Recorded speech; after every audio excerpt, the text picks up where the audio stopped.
Many thanks for joining us on Just the Facts, where the brilliant minds meet. I'm Kamene, Goro, and it is an absolute pleasure to have you here with us tonight as we take one comprehensive look at one of the most contentious issues that has affected Kenyan society this week. Now, this week, Kenyan news was a hub of activity, especially after the revelation that close to 400 people, more specifically 360 people, were arrested following various raids on mosques in Mombasa. Now, it goes without saying the temperature down at the Kenyan coastline is teetering on the boiling point in efforts or a policy by the government that seeks to stem and haul in on radicalization. Now, today I want us to talk about the impact and reality of the threat of radicalization within the Kenyan borders and why is it so heated down at the coast. Before I introduce you to my two remarkable guests, I want you to have a look at this story and sensitize yourself a bit on what has been happening this week. The operation that started at 3 a.m. Monday morning was carried out by over 500 police officers drawn from the General Service Unit, Regular and Administration Police Departments. The raid came just days after Inspector General of Police David Kimayo instructed imams in the mosques to eject radical youths who had forced out some preachers perceived to be government sympathizers.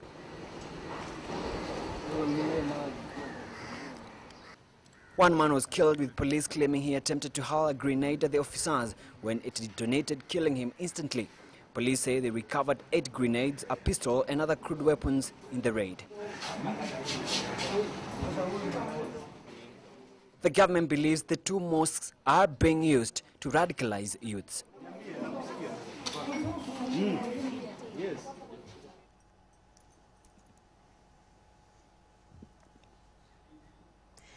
Now, you know I like to bring you the very best of insights, impartial, objective, and affirmative and accurate insights on what is happening in the country so that when it comes to forming an opinion or making a decision, you're able to make an objective and informed one.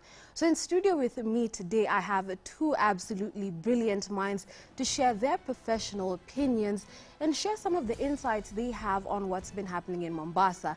Now, first and foremost, I have Mr. Mbijiwe Mwenda, a renowned security expert. Now, he has done his rounds on Kenyan media, and he has quite a few accurate insights on security matters, especially considering the fact that we know what is happening down at the coast is not only security related, it's social and political. Now, to deal with the political aspects and connotations of the issue, in the studio with me I have Mr. Franklin Mkwanja. It's a lovely name you have there, to talk to us about, you know, the political intonations and if there are any possible political influences to the matter. Welcome to studio. You guys were having quite an amazing time before we got on air. Oh, yeah. It's great to see that you're quite relaxed. Now let's get straight into it. Let's start off with what is the problem in the coastal region? You know, what's the bone of contention? It's been a rather active region. Why has it gotten so violent right now? We'll start with you, Mbijiwe, then we'll end with you, Franklin. Well, I'm sure my brother will be able to highlight the social issues and the political issues. But those have now contributed to a much larger problem which has spilled over to national security. And specifically, the area has now become a recruiting ground. It is provided raw material for criminal gangs, for drug lords, like we've heard some of these drug cartels. It also has provided raw material for terrorists, because the underlying issues have for years been neglected. And what are the underlying issues, just to make it clear? I think the sociologists should be able to tell us, but really, I mean, on the outset, for me, I mean, as a security analyst, what I know is there has been endemic poverty, unemployment. Yeah, I think he's right, and these issues are historical. And over time, they have not been tackled by successive governments, and the coast has always complained of being discriminated against, not being given its fair share. You saw the governors coming into office by first claiming their natural resource, which is the port, the biggest revenue source for that region, and the issue of tourism as well. But over time, especially in the last 6 months, you would realize that there is a serious intra-Muslim ideological wrangle, and which is now disturbingly turning violent. And you are seeing now scenarios where the considered imams and preachers who are moderate and considered to be helping the government to work on the security issues, really having it tough against the radicalized youth. And this has been an area, because out of the youth empowerment issues and rehabilitation issues, out of the issues you mentioned about drugs and such things, young people have become an easy target for those radical Muslims, especially with the influence from Somali. And of course, this being a Muslim-dominated region, it's become a serious hunting ground. And you have many young people really getting into these kind of radical issues and all that. So marginalization from a historical perspective, yes, to the new ideological wrangles in the Muslim faith are really a concern. But moving quickly to the issues perhaps, because this is just the facts.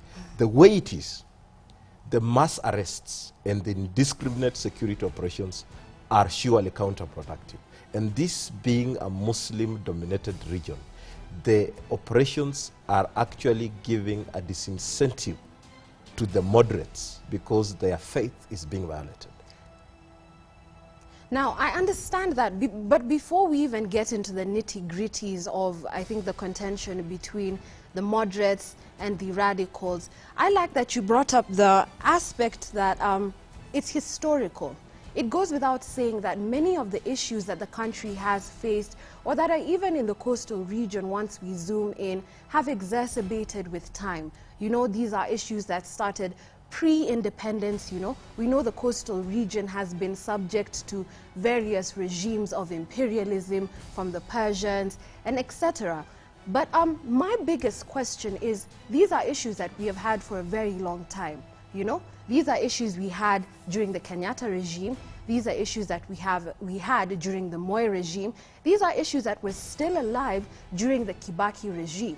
So my biggest question, I think, is why have they boiled now? You know, why didn't we see them explode while Kibaki was in power? Why is it that this particular period has seen such active and brutal violence down at the coast? And I also like that you brought up the element of radicalization. You know, there's been the notion that this is Al-Shabaab influenced, you know, that our invasion of Somalia has probably trickled down straight into our borders. But my question is, just back to the same notion of it being historical injustices, how legitimate are the claims of radicalization?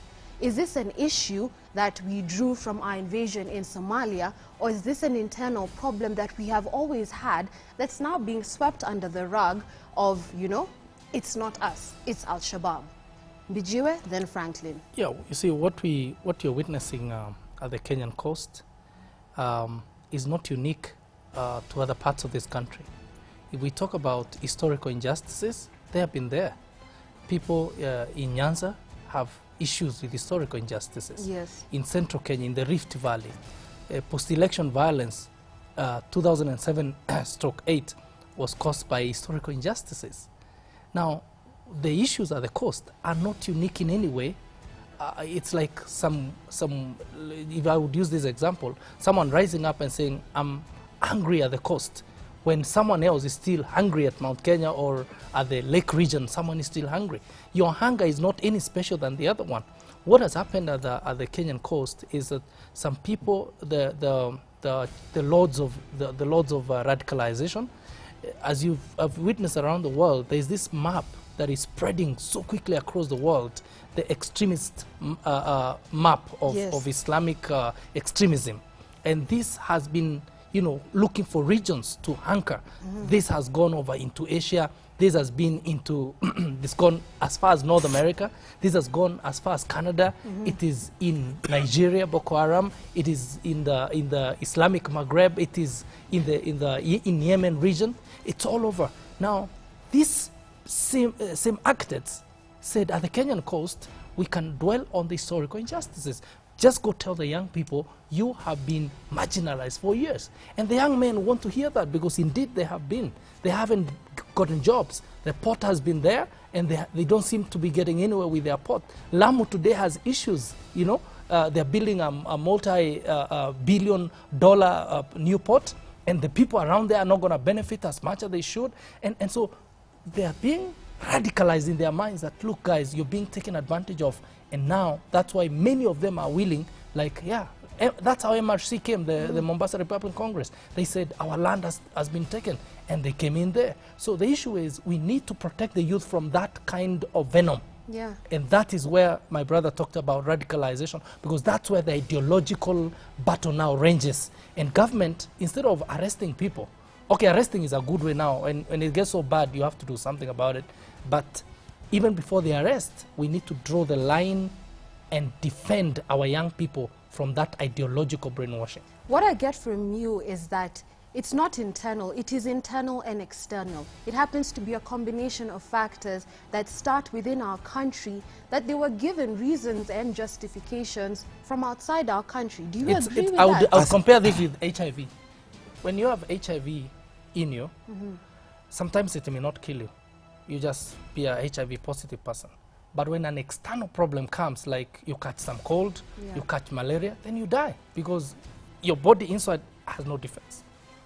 Tell us. I think the issue is twofold, both external and internal, as you say. Yeah.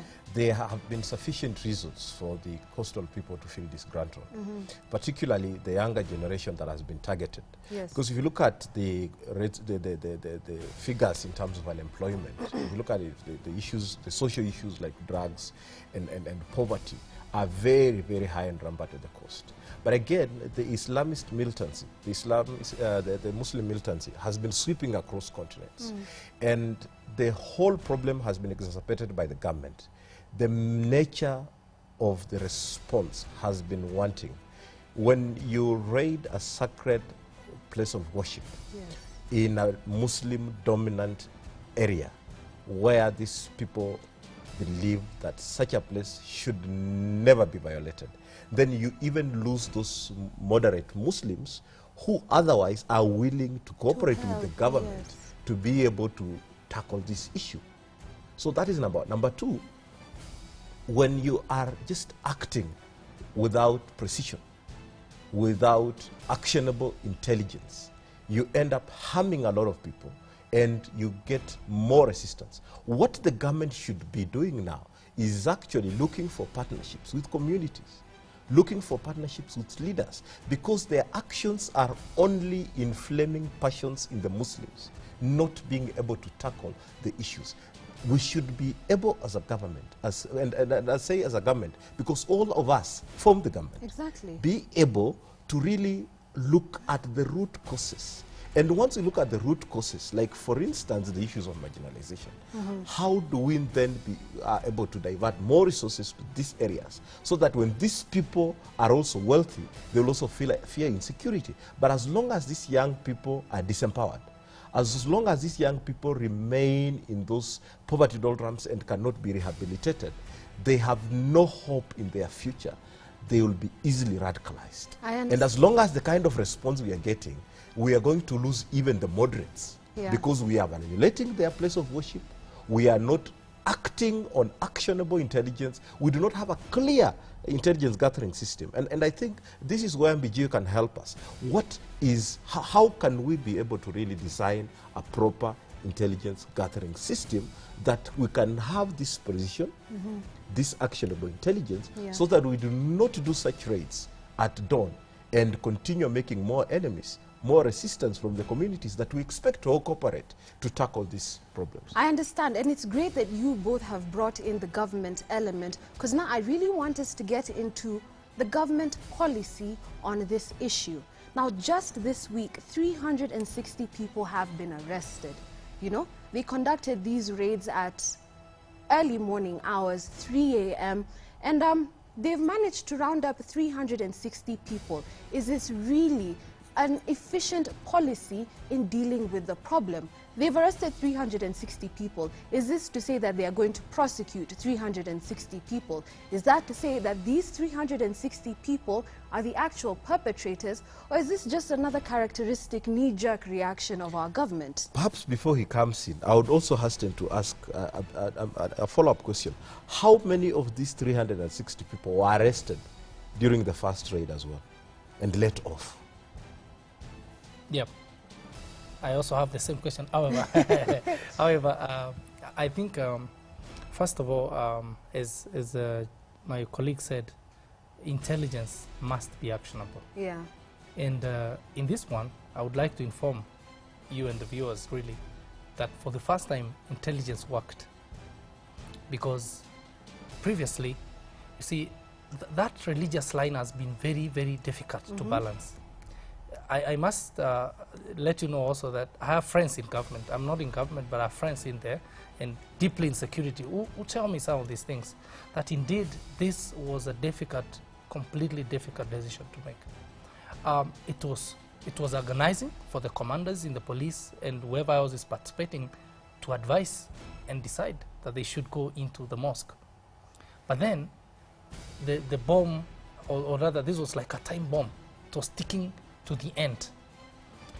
What now has happened in our world today is that with the emergence of the Islamic states in the region of Iraq and Syria, terrorism has taken a completely new face. Yeah. Completely new face.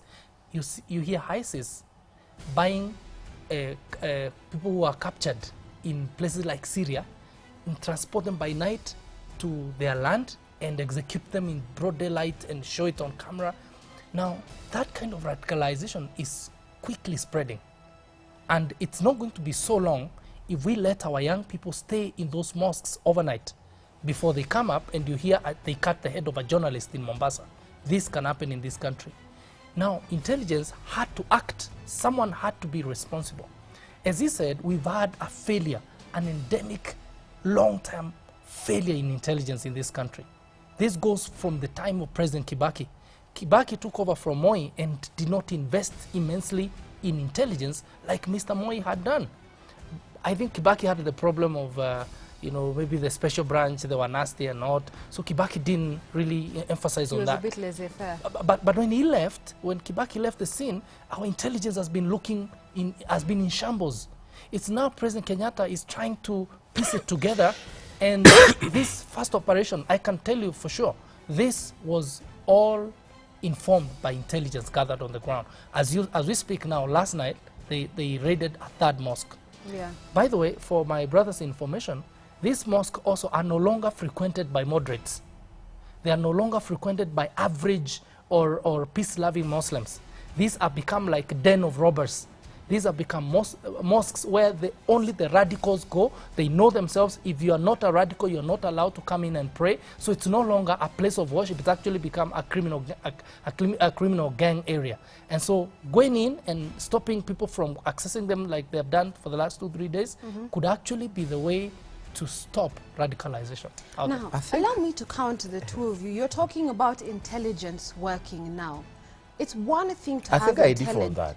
I think I differ. Yes, I differ on that. Because, yes, there can be intelligence. Yeah. But the issue of raiding mosques, honestly, cannot be justified whatever the case is. Exactly, because you end up having intelligence and then agitating the very people. And most important, by the way, why I'm raising this issue is, if you look at the experience that we've had in other countries, because this Muslim militants is really growing, and if you look at the experience, and as a social researcher, you realize that those countries that are making progress in terms of dealing with this radicalization, you have to apply less heavy-handed approaches to this issue. And as long as you're going to be heavy-handed the way our security operators are, you are in fact offering a disincentive to even those moderates, especially in areas really dominated by the Muslims. Look, a place of worship for the Muslims violated, that is it. You lose the community's confidence. And that's the only challenge. I agree with my brother on the fact that the mosque should not have been, say, discredited like it did. When I was in the military, when we were being trained on how to carry out operations, we were told there are two places on earth that you should never touch. A church, or rather a religious place, could be a temple, a church, a mosque, and an embassy of any country. That is why, to this very day, the gentleman America is looking for called Assange, the one of WikiLeaks, is still at the Ecuadorian embassy in London, and the police, all they can do is, London police is just stay at the fence and hope he could come out. They can't go in and arrest him. I think the operational aspect of this could have been, the best approach should have been, I think we have enough military men and policemen in this country to surround those Cordon mosques off that mosque and wait and announce on the speakers that all of you need to come out. That way, we would have appeased even the most radical Muslims, like what President Obama did when they killed the Osama bin Laden guy. He did not show his body. He gave him some Islamic honors. He said, bury his body and don't display him. So as much as that kind of, created some peace in the mind of, moderates and other Muslims that, look, after all, he honored a Muslim the way he should be honored. Now, the thing is, the operation itself may not have been done the way it should have been done, but again, we can't be too judgmental or too committal about it because we are not the ones who planned it. We don't know why they decided to do that, but maybe on the outside, as analysts, we can say maybe they should have condoned the place and made an announcement that all of you need to come out. If they don't, then they could go in and force them to come out. But until that was done, then I think the operational aspect should have been done differently. And a quick one, Goro, again on that. When you are moving in and actually arresting, this mass arrest of 300 plus, you're taking them to court.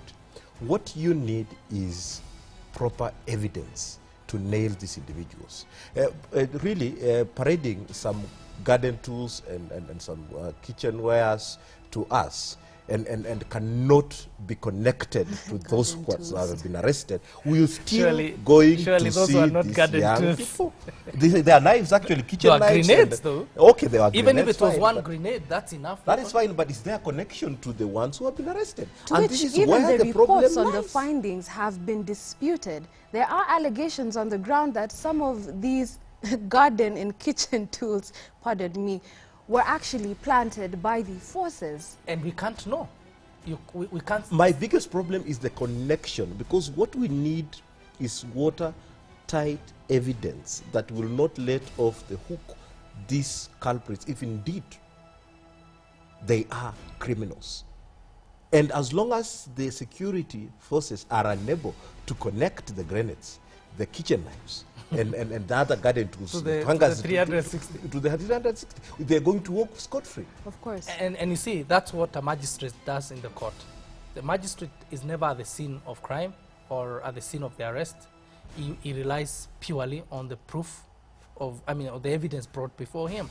So yes, I agree with him. They should be able to present enough evidence. But also now, we've been having a problem in our country and in most countries now where the judiciary has actually not also participated in a manner as to be seen to want to rid their countries of terrorists. I'm so sorry. I have to cut you guys short. It's great that we have gotten those insights. But we will be back after the break. And after the break, I shall be having Bwana Helef Khalifa from Muhuri to share his insights. Now, he will be joining us on phone. But it's great that we have been able to establish that the problem down at the coast is not purely external. It happens to be a combination of factors that could have been avoided if the government paid more attention to this community. Trust we will be back. This is Just the Facts with a brilliant mind to meet.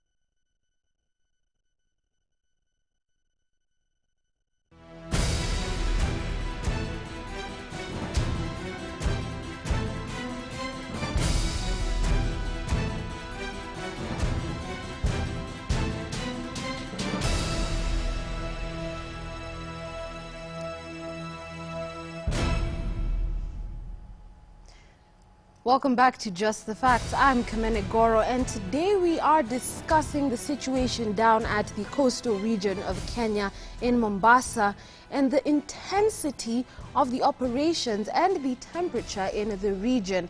Now, I told you before we went to the break that we would be having a Muhuri, pardon me, Bwana Khalifa from Muhuri to share his insights on the undertones of what is happening in the region and the temperatures. Now, he is live in Mombasa right now, and I'm sure he has quite a wide array of great insights to share with us. Hello, Bwana Khalifa, are you with us? Yes, I am. Now, before during the first half of the show, we were able to discuss the impact and the reality of radicalization, as we also analyzed the government policy in dealing with the issue at the coast. Now, one of the things I want to ask you first and foremost is radicalization a reality down at the coast? Is it an actual problem, or is this an internal matter that's just being covered by the umbrella of, you know, Al-Shabaab influence? I think it's both. And I think the biggest problem it is police exaggeration on the whole situation. For instance, the other day when they raided these two mosques and arrest 251 persons, according to the police. But in reality, 90% of those arrested were arrested in their homes. They went around 2 o'clock, 3 o'clock, 4 o'clock in the morning, banged the doors, you know, and arrest everybody who is from 14 onwards. So those people were not arrested in the mosques. So the reaction of police, this is what it puzzles us. And another important factor that it is worth mentioning, that every time police talking about grenades and guns and most of these times it's just a lie. We have evidence on that that's a lie. You all remember about 2 months ago the case of Kwekwe, a 14-year-old girl who was shot by a powerful gun, a powerful rifle, in a close shot. And the reaction of Inspector General in front of television, he said, this girl tried to attack officers. That's why they shot him. Mind you, there were 8 armed officers against one 14-year-old girl. This is the way how police peddling lies every time.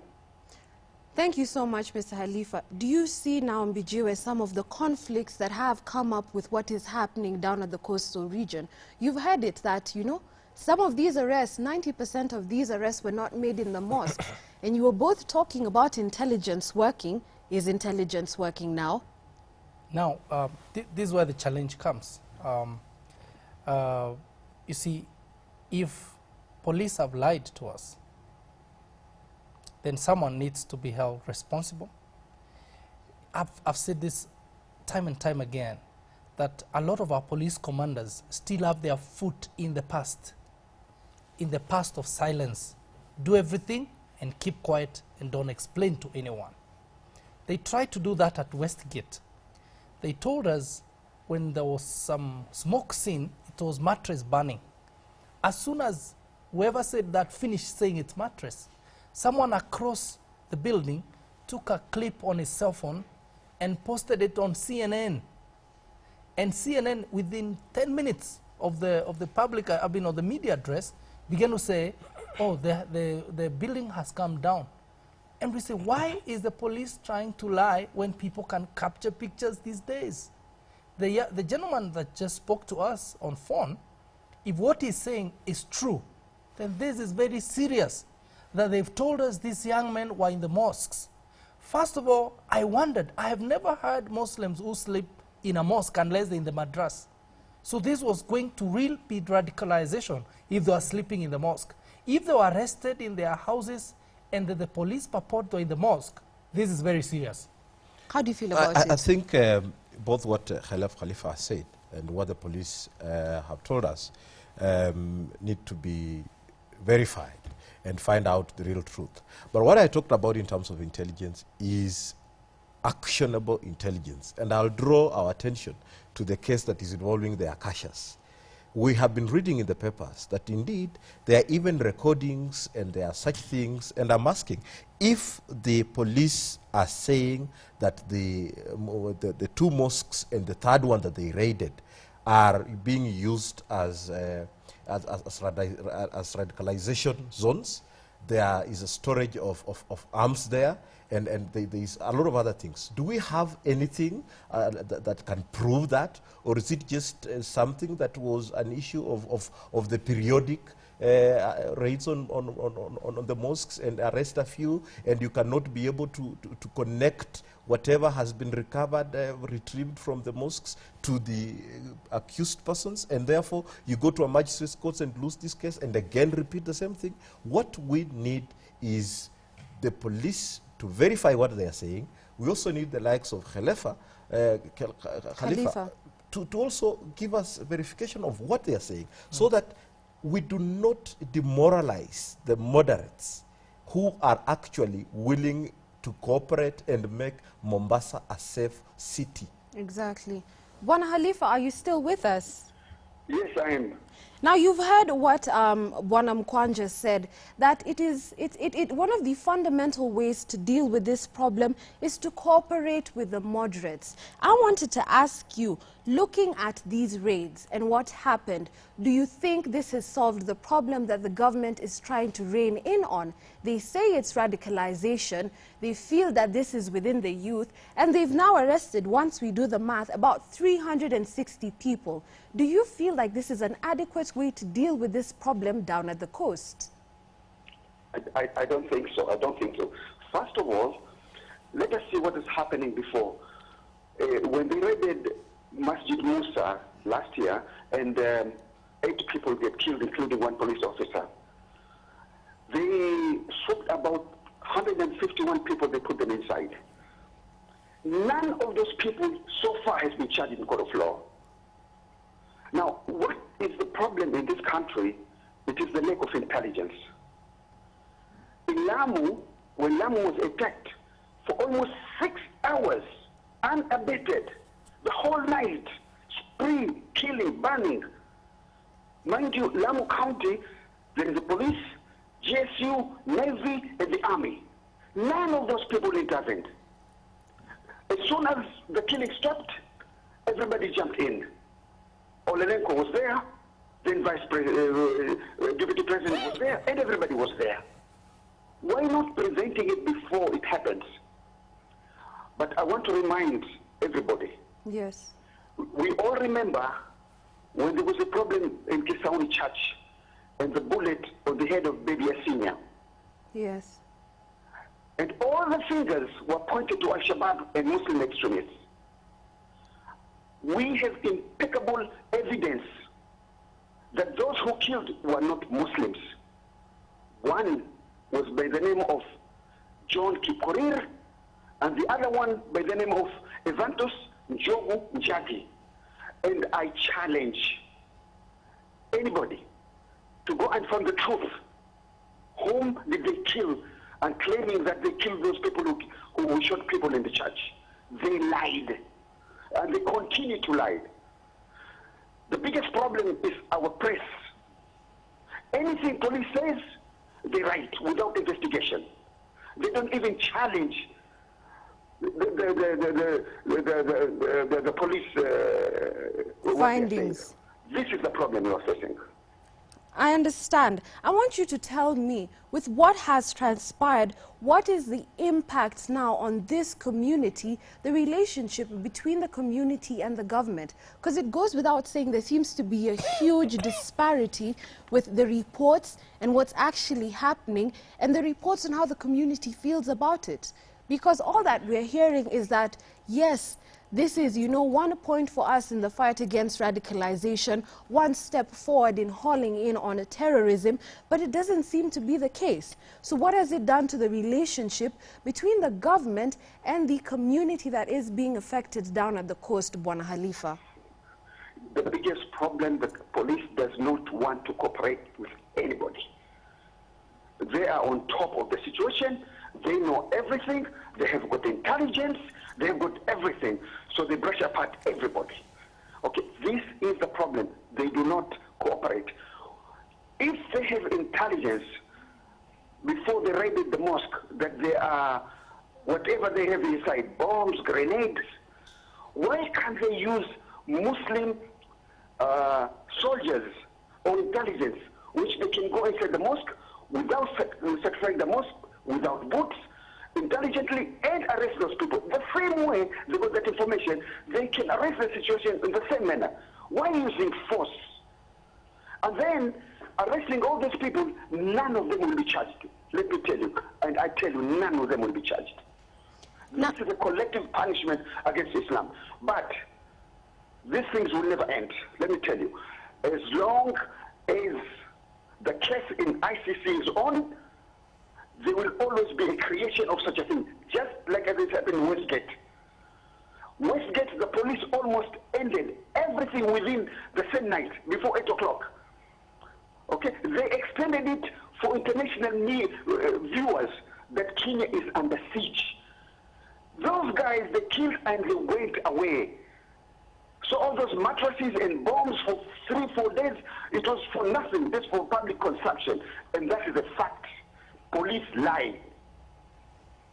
You're a security expert, Mr. Mwenda. Yep. How do you feel about some of the allegations that are being leveled against our security forces? Is it actually a possibility? As I said, one of the problems we've been experiencing in our security is where our security still believes in this era they must thrive in high secrecy. Do something, don't even talk to anyone, don't tell anyone what you're doing. That is why the police, the IGP, for example, if I may take us back to Westgate, the whole time I expected him to be the one addressing the media, he had nothing to say. The Minister for Security spoke all the time and actually, sorry, misspoke all the time. And so the thing is, the police, our police needs to undergo a kind of a reform on how to deal with the public. Because what my friend in Mombasa is saying, if I may read his heart and his spirit, if what he's speaking is what everyone else in Coast is the same way everyone else is speaking, then the police has lost the ground. You cannot win the war against terrorists without winning the hearts and souls, and minds, sorry, hearts and minds of the people that live in that community. Yeah. They need to involve the people of Coast Province. The police cannot say they feel more pain than the citizens of Coast Province who have lost hundreds of jobs in the hotels because terrorism has stopped tourists from coming to coastal region. I went to Mombasa, I couldn't believe how many hotels are closing down. The residents feel the pain. Young men that used to ride the boats with the tourists in the ocean no longer have jobs. The police should not behave as though they are the ones feeling pain than the residents. They should come and ask the communities, hey, look at how our economy has been affected. How can you help us to fix this problem? Yeah. It should be the communities identifying and showing them that gentleman is a terrorist. That woman's son vanished. We don't know where he went. The community must be involved. If we do not involve the community, look, we will raid the mosque, come back to Nairobi, and the problem will still continue. I understand that. Mr. Mukwanja, how you've seen, we're able to see now that there are very many factors in play, some legitimate, some not, that there's a big disparity in information and the reality on the ground. You know, what do you have to say about that? Well, I think what Khalifa is saying is really worrying, especially if it's a true reflection of what's going on. But as I said, we need, he's an interested party as a coastal and as a Muslim. We have also the security version. We need to have all this verified, and Kenyans need to hear the truth. Particularly, the president must now take this family in his own hands, because security is actually in his docket, because part of his oath of office is actually to protect this country. And unless he takes this responsibility away from his securocrats and the bureaucrats and leads the healing and the Muslim partnership and the leaders, I do not think we're going to make progress. Number two, I said we do not have actionable intelligence that the police are responding to. That is what we need. And Khalifa has just mentioned something very critical. If you audit our police officers, how many of them are actually Muslims? It should be a representative sample, and this is a new era where we have a new dispensation, and in fact those public institutions must be fairly represented. And one of the ways, I think, in my opinion, I'm not a security expert, but just imagining how it can be, the radicalization can be penetrated and ended, is what he was saying. Why can't we have police officers that subscribe to the Muslim religion, that faith, go in and actually give the information? And can we have these guys as part of the intelligence gathering system? Exactly. Number three, our young people at the coast need to be empowered, need to be rehabilitated.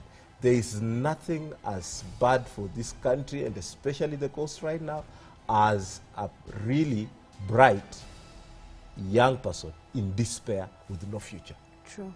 They will be taken advantage of. Finally, I think also I want to challenge Khalif Khalifa that where did this process start, that even young people are actually taking over mosques. And something that tells me that then we are also calling on the Muslim reform. Where did the young people start drifting?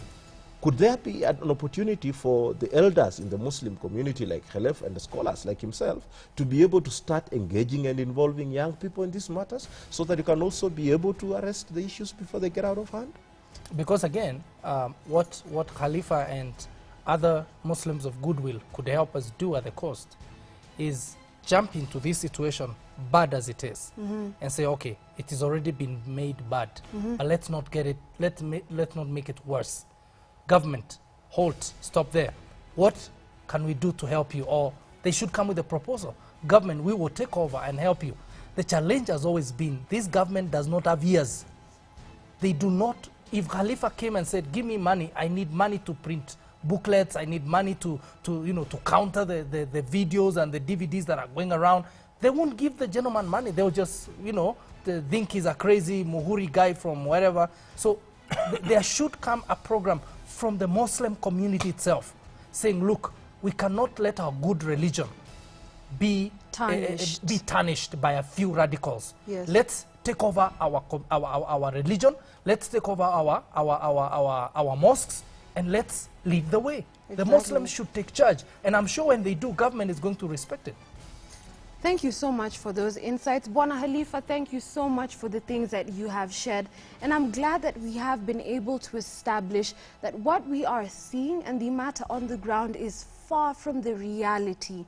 That this is a combination of factors that needs to be dealt with, a combination of efficient community-based solutions. That this is not something that can be dealt with force. It is not something that can be dealt with brutality. It goes without saying that the situation is what it is down at the coastal region, but that does not mean that it cannot be saved. That if we sat down, regrouped, and sat together, thought together, and came up with solutions together, that maybe things can be changed. There needs to be a paradigm shift in policies. There needs to be a paradigm shift in cognitions. There needs to be a paradigm shift in the notion of community. You heard it for yourself here on Just the Facts, where the brilliant minds meet. Thank you so much for staying tuned. Share your insights. Drop us an SMS on 21292 or tweet us at Ebru Africa TV, at Ebru Africa News, and if you want to tweet me personally, at Kamene Goro. It was an absolute pleasure to have you here with us tonight. Up until next time, do have yourself an absolutely lovely, blessed evening.